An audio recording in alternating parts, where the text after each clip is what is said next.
I don't think that BBM wants Inday to be impeached because if Mhm. Inday would be impeached, kasi si Inday ang ano niya ang kanyang insurance. Mm. Always been. Inday has always been BBM's insurance. Na, Mm. kasi ganito, no, kung maging matino si BBM, halimbawa, tinuloy niya yung mga gusto ni PRRD, Inday is an insurance na, Mm. can you imagine kung si BBM, he reformed the government, etc., etc. Bakit kayo mag-aalsa? 'Di ba? Mm. Kayong mga kakamping, ang papalit si Sara, gusto niyo ba yan? Ganyan. Ngayon naman nagloko, ganun pa rin ang position, girl. So, Inday is an insurance. So, imagine, kung ma-impeach si Inday, kailangan niya mag-appoint ng VP. Bakla, alam mo namang mga kakamping. For BBM, it's not a good place to be in that you have to make a decision. Mm-mm. Yes. Siyempre, ang mga kakamping, kailangan i-eksena yan. Hindi, dapat kami, ganyan. Kung si BBM, gusto mo ba na ang VP ay kakamping? Bakla! Yes. That's arm's length to presidency, di ba? Ay, ang mga kakamping, Diyos ko, girl. Kaya mo nga kinuha si Sara dahil ayaw mong imbierna ka sa mga kakamping, di ba? Alam mong ilalaglag ka niyan. Alam mo naman na yung inyong kampihan ngayon ng kakamping for convenience sake. Pero pag mabigyan na ng pagkakataon ng mga kakamping, yes, that's my number, thank you. Kung mabigyan na ng pagkakataon niya ang mga kakamping para itulak ka sa bangin, baka itutulak ka niya. They're waiting for the moment na pag naitulak na nila si Sara out of the way, itutulak na rin sila si BBM out of the way. Baka ganun ka desperado. Bakit mag-hold back, di ba? Napalayas nga nila si Sara. Di mo lamang, todo na nila yan pati hanggang kay BBM. I really think that the BBM administration is just would like the issue to be away from BBM. At ito ng mga kakamping, ibang interest ng mga kakamping. Ang mga interest ng kakamping, hindi lang matanggal ang issue kay BBM, matanggal talaga si Inday. Yung mga kakamping kasi ngayon, hindi nila priority si BBM kasi alam nila kapag if it's going to be a fight between Yellows and BBM, kaya nilang talunin si BBM any day. Madriaga open up that painting na binigay niya kay Inday kasi gusto niyang i-demonstrate yung closeness nila. Okay?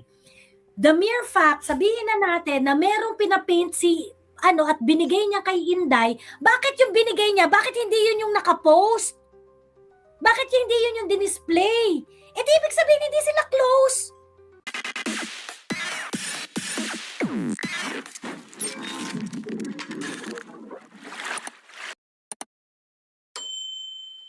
Ayan na, ang bakla ng taon. Ayan. Hello? Narinig niyo ako, mga pek-pek? Yes. Ayan. Dito na nakalista ng ayan. Ay, maraming salamat sa nagbigay ng abulay last time. At yung mga gusto pa magbigay, nandito ako bumalik uli ako mula sa kabilang buhay. Ano na, mga bakla, Diyos ko, Lord. Anong masasabi mo dun sa mga pasabog nila kay Well, unang-una, iinom muna ako ng pang-pamoist, no? Always drink something green because wheatgrass. I don't know. It's some sort of a plant. Ay, magbigay kayo ng abuloy. Kung gusto niyo ako mag-perform, charot. Ano ang sabi ko? Ito lang masasabi ko. Number 1,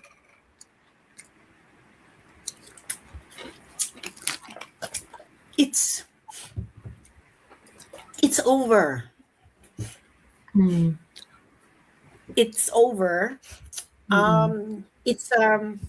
Una-una, it's a very desperate attempt because talagang, you know why it's a desperate attempt? Why? Because, eto nga, to be fair to the BBM administration, I don't think that they are the ones behind Madriaga. Yeah. Maybe, ito ang nangyari. Ito, tsuri ko lang to mga kababayan. Tsuri lang, Ah. tsuri. Baka ganito, itong sina Kakampinks, the Kakampink gang, nalaman siguro nila ito si Madriaga. And then, kinuwento nila siguro sa BBM camp, oy, meron kaming keme, ganyan-ganyan. Ano, pwede ba namin ito pangakuan ng ganito, ng ganyan? Ano bang pwedeng maano natin? Ano bang pwede? Ganyan. Oo. I really think na this was not the idea of the BBM administration. I don't think so. Okay? I really don't think so. So, sa mga BBM camp dyan, nakita nyo, I'm very fair. Kung di ako fair, itatapon ko lang to sa inyo. So, ngayon, etong Kakampink, sila ang nag-emirate nito. You know why? Bakit? I don't think na ito ay na this is BBM-led. Unang-una, remember yung kay, maraming tayong signs na nakita. Remember yung kay Remulla. Ay yung sinabi ng camp ni Madriaga na binisita ni VP Sara si Madriaga. Pero sabi ni John Wick, well, meron kaming record, pero hindi si Madriaga ang binisita niya, kundi si Teves. Number one. The BBM admin doesn't need to do that. They could have just played along. Okay? Number two, yung statement ni Madriaga na may term sharing. Bakla, kung BBM admin ang nasa likod nito. Yeah, that's what I said earlier, actually. It's unnecessary. It's unnecessary. Exactly. And girl, sa pagkakakilala ko kay Mamshi, girl, you may not like Mamshi, but Mamshi is not sloppy. She's not sloppy. She's not an idiot. You know, Lisa Marcos is brilliant. Whether you like her or not, she's brilliant. Simple as that. She's organized. She's very organized. She doesn't. Pagdating sa gagantong bagay, she doesn't leave any stone unturned. So this is definitely not a Mamshi operation. Sa pagkakakilala ko kay Mamshi, this is too sloppy to be Mamshi. Or siguro, ano pa to? Pwede pa tong Martin Romualdez. Yeah. Kasi di ba ako, yan rin naman, yan ang stand ko even before eh. Yung impeachment ni Inday, yung gigil na ma-impeach si Inday is more of a Martin benefit than a BBM, kasi a BBM priority. Wala naman hindi na mag-benefit dito si BBM eh. Kasi kung ma-impeach si Inday, girl, he has to recommend a VP. Ikaw ba kung si BBM ka? Kung ikaw ba si BBM ka, you would like to be put in a situation na kailangan mong mag-appoint ng VP at kailangan mong mamili between Martin Romualdez and Kakampink person? Girl, that's a So, ang best position lang ng Malacanang is ulo-ulo eh. Ang best position lang ng Malacanang is ulo-ulo lang. I don't think that BBM wants Inday to be impeached because if Inday would be impeached, kasi si Inday ang ang kanyang insurance. Always been. Inday has always been BBM's insurance. Na kasi ganito kung maging matino si BBM, halimbawa, tinuloy niya yung mga gusto ni PRRD, Inday is an insurance na, can you imagine kung si BBM, he reformed the government, etc., etc., bakit kayo mag-aalsa? Diba? Kayong mga kakamping, ang papalit si Sara, gusto niyo ba yan? Ganyan. Ngayon naman nagloko, ganun pa rin ang position, girl. So, Inday is an insurance. So, imagine, kung ma-impeach si Inday, kailangan niya mag-appoint ng VP. bakla, And it's not a alam mo good naman place mga to kakamping. for BBM, it's not a good place to be in that you have to make a decision. Mm-mm. Yes, siyempre ang mga kakamping kailangang i-eksena yan. Hindi, dapat Oo. kami, ganyan. O, hindi ba? Or kung si Martin, ganun din siya. Kaso wala namang hatak si Martin. Ang may hatak ay kakamping. Ang kakamping ay ang may political camp. So malamang ang kakamping ang pupwesto sa VP pag matanggal si Sara. Kung si BBM ka, gusto mo ba na ang VP ay kakamping? Bakla! Yes. That's arm's length to presidency, di ba? Ang mga kakamping, Diyos ko, girl. Kaya mo nga kinuha si Sara dahil ayaw mo imbierna ka sa mga kakamping, di ba? Alam mong ilalaglag ka niyan. Alam mo naman na yung inyong kampihan ngayon ng kakamping for convenience sake. Pero pag mabigyan na ng pagkakataon ng mga kakamping, yes, that's my number, thank you. Kung mabigyan na ng pagkakataon niya ang mga kakamping para itulak ka sa bangin, baka itutulak ka niya. Correct. For their own benefit. Ikaw girl, kayo si BBM, ngayon magpa-partner ka kay Sara.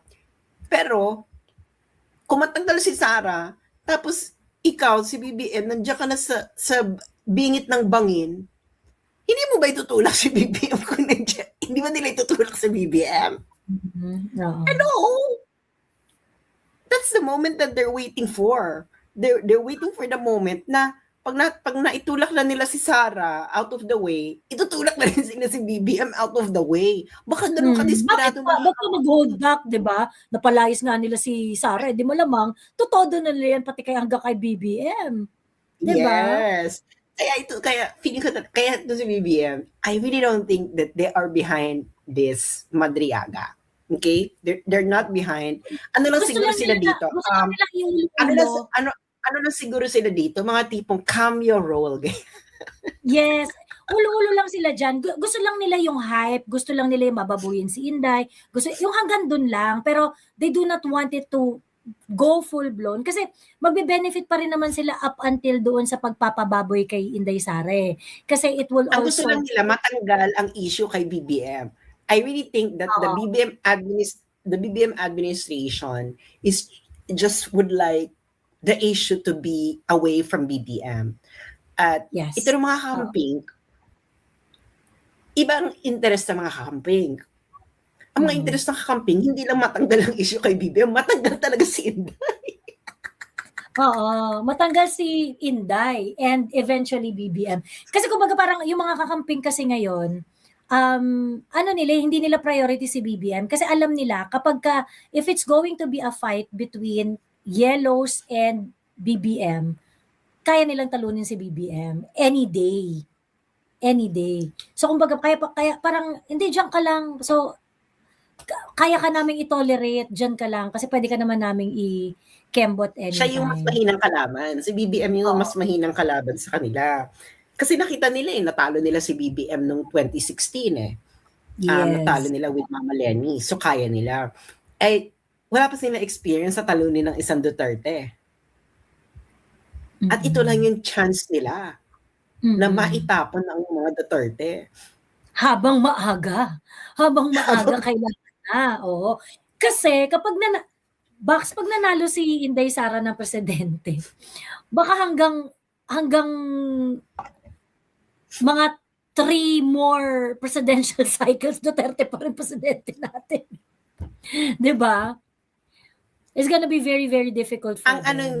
Ang niyan, actually, ang fearless forecast ko dyan, magwawatak-watak ang mga kakamping. May lilipat dyan ng Sara Cup. Pagkatapos ng 2027. Marami ng 2027. Marami na nga puporma ngayon. Lalo na ganito ka sloppy yung ginawa nila. Girl, ang sloppy. Ikaw ba kakamping ka na may utak ka na leader? Nakikita mong ganyan ka sloppy. kwentong parlor? Ano yung kwentong parlor? Bakla sobra raw yung GCash number mo. 895. Bakla sobra yung GCash number mo. Bakla ka ng taon. Ay, Sobra ng sorry. Palitan ko. 928-895-69324. Sobra ng isang digit. Ayan, tama na. Yung Ayan, nandito sa sorry. ticker, yung nandun sa ticker, yun yung tama. Yung nandito Ayan na, sa ticker. tama na. Okay? Tama. Tama na. So halimbawa, di ba, challenge ni Amy si BBM. Oy, magsalita ka. Oo. O nagsalita ng palasyo. And Malacanang responded. Oo. Disown it. So, ibig sabihin, girl, I really think that Kakamping should already see the game. Oo. Girl, you are being thrown under the bus with the BBM admin. You are now being thrown under the bus with the BBM admin. They could have just ignored it and played with it. Pero ngayon, pinakita na sa inyo na ay, hindi yan totoo. Anong gagawin nyo? Ipagpipilitan nyo pa rin yung Madriaga ninyo, girl? Eh, hindi na kayo binakapan ng palasyo yung sinabi ni Madriaga. Oo. So, ano ng credibility ng witness mo? Eh, yan pa naman ang star. Yan ang kanilang star witness. Correct. Yan na ang ano nila. Sabi nga nung mga mga katropa nila diyan, bombshell daw. Bombshell. Yung mga revelation daw ni Madriaga, my God. Diyos ko. Eh, anong bombshell? Eh, kayo yung na-bomb. Correct. Sila yung na-bomb. Ayun. Girl, can you imagine yung mga wala naman nagko-collaborate sa sinabi ni Madriaga eh. Tapos ang daming independent individuals na nagko-confirm at dinidebunk yung sinabi ni Madriaga. Real-time bakla. Yung every time na may sinasabi siya, hindi pa tapos yung hearing, nagsalita na yung original artist ng painting. Pagkatapos yung sabi ni Madriaga, sila Chika, na-meet ko yan, major pa siya, ganyan. Bakla, yung mga tutubing kalabaw, parang, hindi, 2018, Lieutenant Colonel na si La Chica, ganyan. Ano sinasabi niya, na-meet niya na major, December 15, 2018, na-promote si La Chica bilang full colonel, ganyan. Galit na galit talaga. Todo debunk talaga yung mga tao. Wala na yan because ano lang nila yan, yung issue na yan, ginamit lang nila para panakip sa flood control. Yung corruption. Well, ngayon, todo-todo kayo ngayon. Eh kaso, wala na. Sino maniniwala?